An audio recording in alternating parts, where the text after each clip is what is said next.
Okay, question number 22. A 1000 kg car mass is given, accelerates to a speed of 20 meter per second. V is given, initial velocity is 0. The car has an efficiency of one third, and uses fuel or specific energy 50 megajoules per kg. What do you mean by specific energy? Specific energy is nothing but energy per unit mass. Okay. What mass of fuel is used to accelerate the car? How much fuel do you need to give to accelerate the car? Always remember, whenever there is a question on efficiency, when the parameters like efficiency is given, you are supposed to calculate something like output energy by input energy, okay, or you can say output power by input power. Any one of these two would be there definitely. So therefore, now let us see what is the output, what is the input. That's what you need to identify. What is the input to a car? Fuel. Okay, so the energy that you derived because of the fuel is your input energy, and the energy which the car has spent in moving is nothing but output energy. Okay, now what is input energy? Input energy here is nothing but this 50 megajoules. Let us say m mass, m kg of the fuel was present. Then what I will do is m kg of the fuel multiplied by 50 megajoules,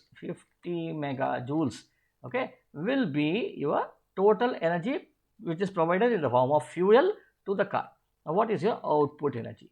Output energy is nothing but the car, because of this fuel, taking up this fuel, it started from rest and went to a speed of 20 meter per second. Then that means the energy possessed by the car due to virtue of its motion, which is it? Which is half mv square, kinetic energy, right? Now what is this m? M is the mass of the car. Do not just substitute this one here, right?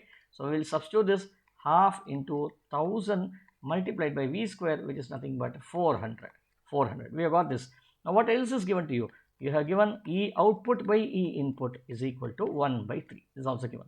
Now let us substitute all of them, which means, so this is 2 5s are 500. So this should be 500 into 400. I am not simplifying this, I am just writing it like this for some reason, which should be 50 and mega. What is mega? 10 power 6. Okay, multiply this by this m. Do not substitute for this m here. Okay, so as equal to 1 by 3 over here, 1 by 3. Now therefore I can get the value of m equal to, push this m here, push this 3 that side. So this should be 3 into 5 into 4 into, here you have 10 square, here you have 10 square. We'll get 10 power 4 divided by 5 into 10 power 6 into 10 here, 10 power 7 over here. So which will now be equal to, now how much will this be? 5 ones are goes away. 3 into 4 is 12. 12 multiplied by 10 power 4 into 10 power minus 7 should be 10 power minus 3. What is the unit here? What is that we are finding? M here. Kg. Kg over here. 10 power minus 3 kg is gram, right? So answer should be 12 gram. Simple. See, 12 gram. Answer C is the right answer.